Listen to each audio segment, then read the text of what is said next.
The night my brother's anniversary toast turned into the moment our family cracked in half, I was standing near the dessert table holding a glass of sparkling water I hadn't touched.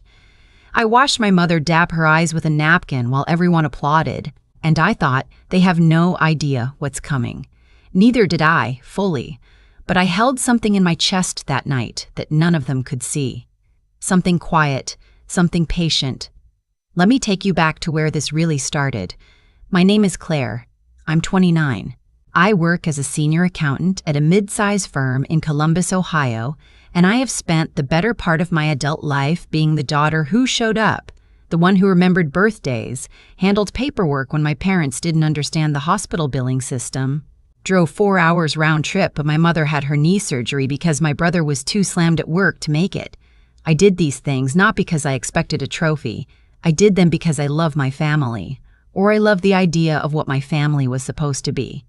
My brother's name is Ryan. He's 34, 5 years older than me, and he has always been, according to our parents, the one who carried the weight of the family name.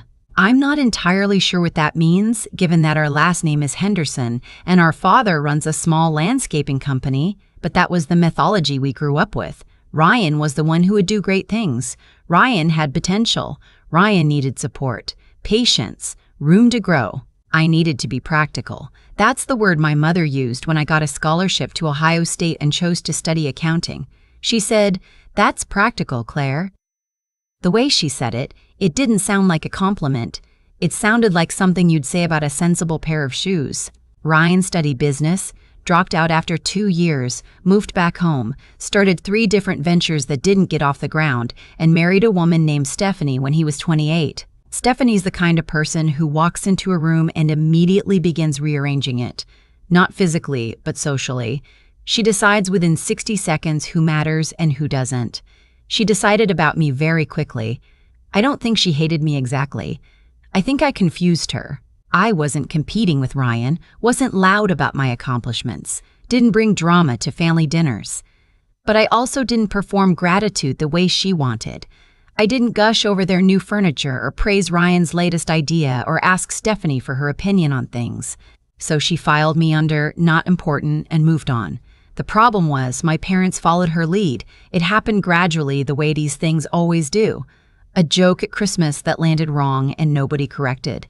A family photo where I ended up at the edge of the frame. Small things. Then medium things. Then the summer Ryan needed money. He came to my parents first. I found this out later.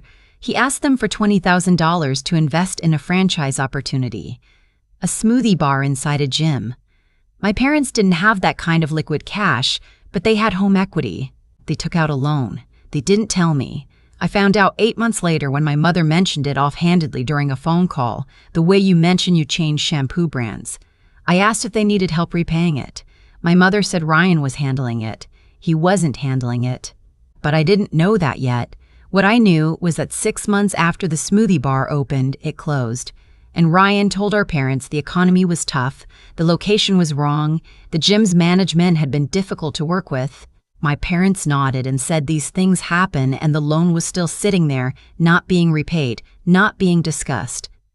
Around this time, my parents mentioned they wanted to do something special for their 30th wedding anniversary. Not a party exactly, just a dinner. A nice one. The kind with tablecloths and a set menu in a private room you have to reserve weeks in advance. My mother mentioned the restaurant. I looked it up. The private dining room for a party of 12 was $1,200 minimum spend, not including tip. I knew my parents didn't have that kind of flexibility right now.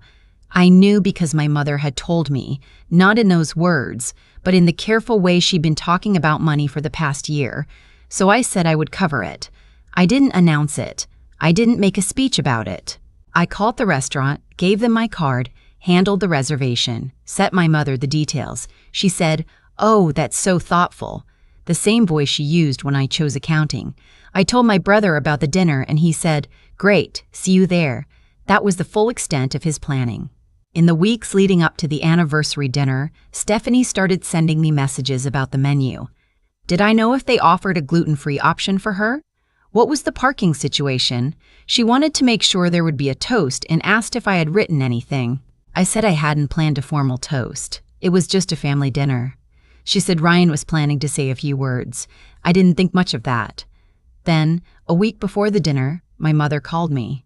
She said in the gentle voice she uses when she's about to say something she knows is unkind, that Stephanie had a wonderful idea. Since Ryan was going to be saying a few words, and he was the eldest, and family structure matters for these kinds of moments, they thought it would make sense for Ryan and Stephanie to sit at the center of the table, across from my parents, the seats of honor basically. I asked where I would be sitting. She paused. We thought maybe you and your friend. I wasn't bringing a friend. I was coming alone, which she knew could sit at the end. It's the same table, sweetheart. Everyone's together. I want to tell you I said something sharp and clarifying in that moment. I didn't. I said okay and got off the phone and stood in my kitchen for a long time looking at nothing, the end of the table, at the dinner I was paying for. I went back and forth about it every day that week. I drafted a message to my mother twice and deleted it. I talked to my friend Dana, who said I should cancel and get a refund, that showing up was accepting the terms. I understood her logic. But there was still something in me, some stubborn, hopeful part, that thought maybe in person it would be different. Maybe my parents would see me walk in and remember all of it. I also want to be honest with you about something, because I think a lot of people in these situations leave this part out. I knew, going in, that it might go badly. I wasn't naive. I just chose to hope anyway. That's not stupidity. That's grief.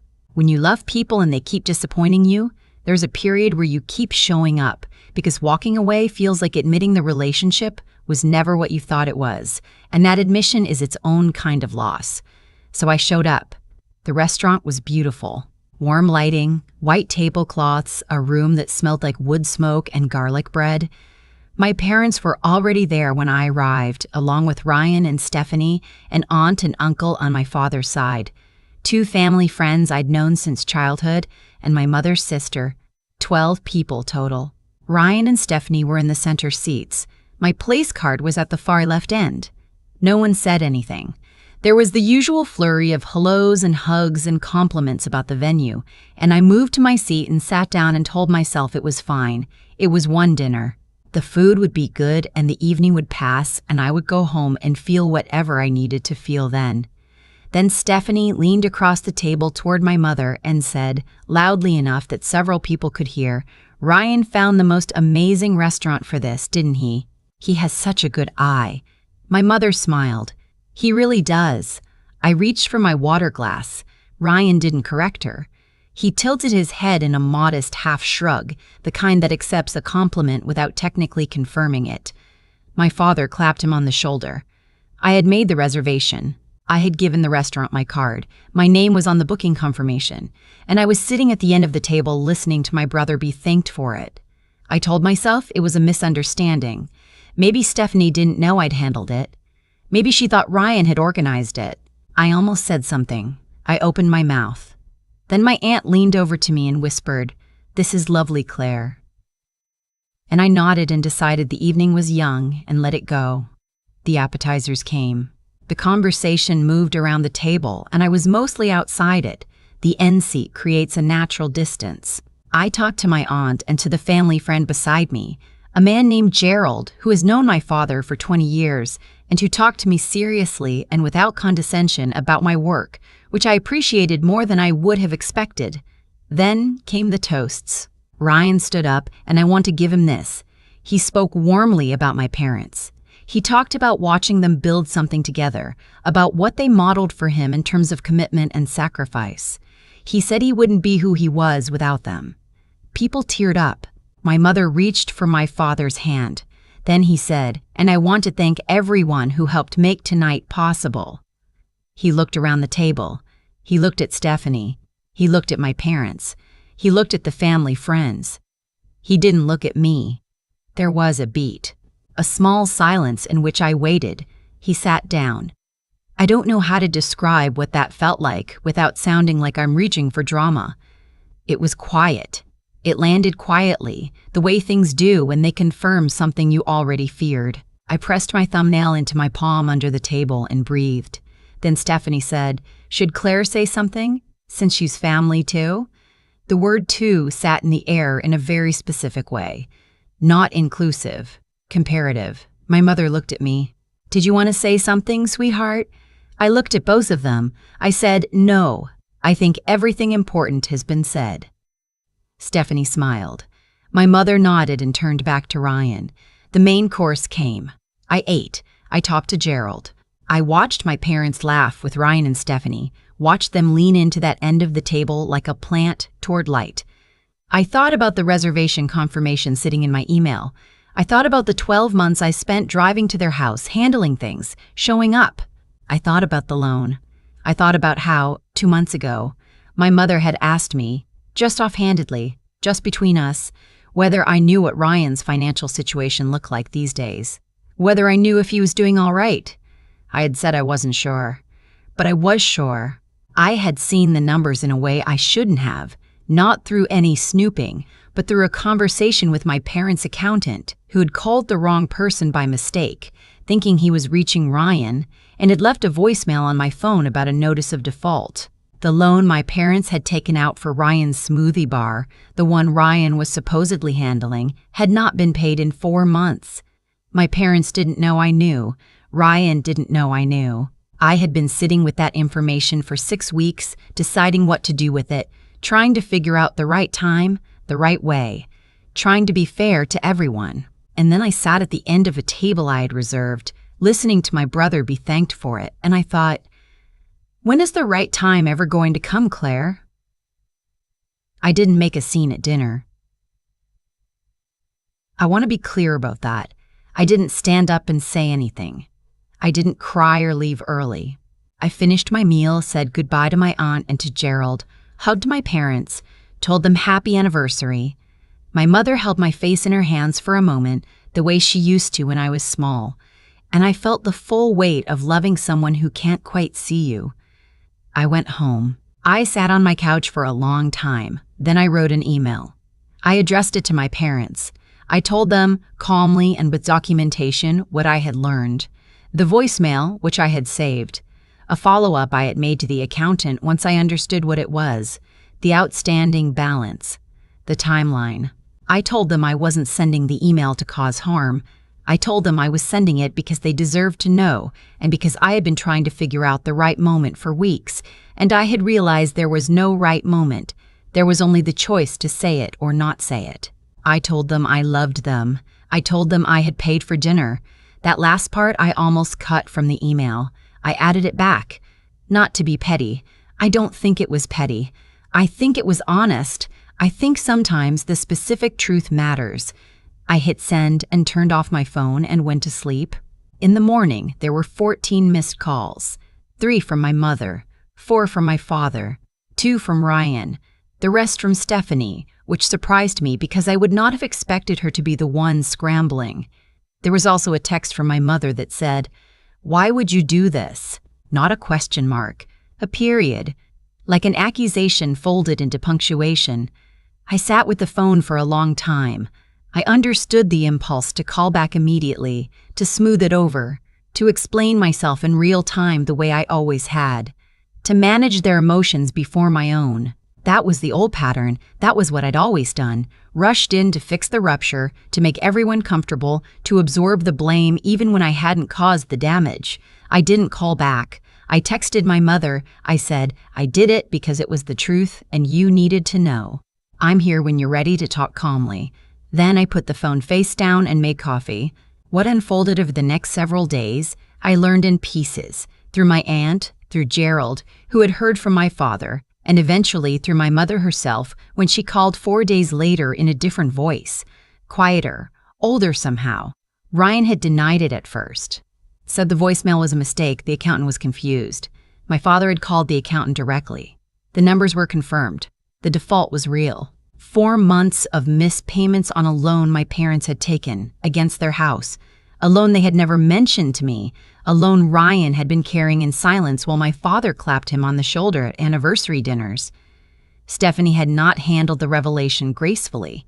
There had been, according to my aunt, who delivered this information with the careful neutrality of someone who loves both parties, a significant argument.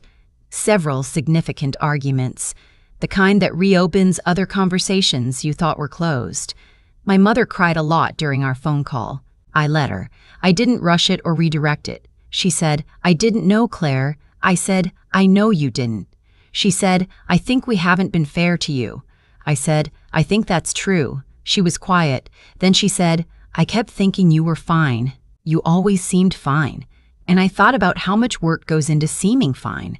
How many mornings I drove 4 hours round trip and came home and made dinner and answered work emails and seemed fine.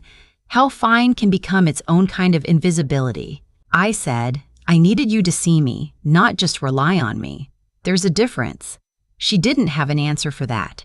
I didn't expect her to. These things don't resolve in one phone call. They're not meant to. My father called 2 days after that. He apologized more directly. My father is, despite everything, a more straightforward person when his back is against the wall. He said he had let Ryan's situation go on too long and had let me be taken for granted, and he was sorry. He said it like he meant it. I believe he did. Ryan texted me once. The message said, "You really had to do it like that?" I read it 3 times. I wrote back, "Yes." I haven't heard from him since. I don't know what he and Stephanie are working through, and I have realized that's not mine to manage. For a long time, I had been quietly absorbing the weight of everyone else's choices, driving to fill the gaps Ryan left, paying for things that would never carry my name, carrying knowledge that protected people who hadn't thought to protect me. That's a particular kind of exhaustion, the kind you don't notice until you put it down. Stephanie called once, late on a Wednesday night. I didn't answer. She didn't leave a voicemail. A few weeks later, my mother asked if I would come to Sunday dinner. Not a special occasion, just dinner. I said I would think about it. She said she understood. We talked for 40 minutes about other things. Her neighbor's new dog, a book she'd been reading, a recipe she wanted to try. It was the most ordinary conversation we'd had in years. There was something fragile in it, something neither of us pushed too hard on. I think we were both learning how to be careful with each other in a new way. I haven't decided yet how much to rebuild and how quickly. I think that's allowed. I think the decision doesn't have to be made in one sitting. What I know is this. I don't regret sending the email. I don't regret paying for the dinner. I don't regret showing up, even to the end of the table, because showing up was not the mistake. The mistake would have been continuing to show up while pretending everything was fine, while absorbing the weight of it silently, while waiting for a right moment that no one was going to hand me. Sometimes the right moment is the one you make. Gerald sent me a message after everything settled. He said he'd heard some of what happened, and that for what it was worth, he'd always seen me clearly at every family gathering he'd ever attended. He said good people often go underestimated by the people who need them most. I read it on a Tuesday morning before work and sat with it for a minute before I replied. It meant more than he knew. Before I tell you what I decided about that Sunday dinner, let me ask you something. Where are you listening from today? Drop it in the comments. I find myself thinking about all the different rooms this story lands in, all the different people who know exactly what it feels like to sit at the end of a table you set yourself. My mother made pot roast the Sunday I finally went back. Nothing was resolved. Nothing was magically healed.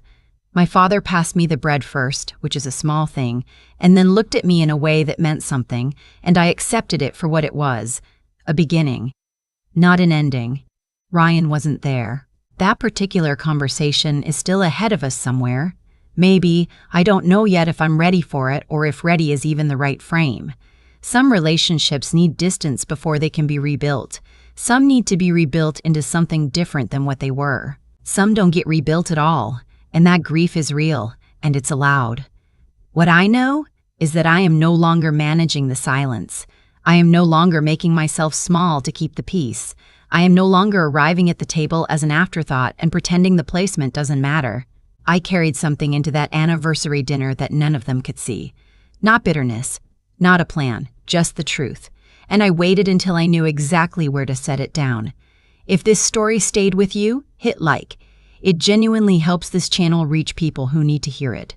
And if you know someone sitting at the end of their own table right now, send this to them.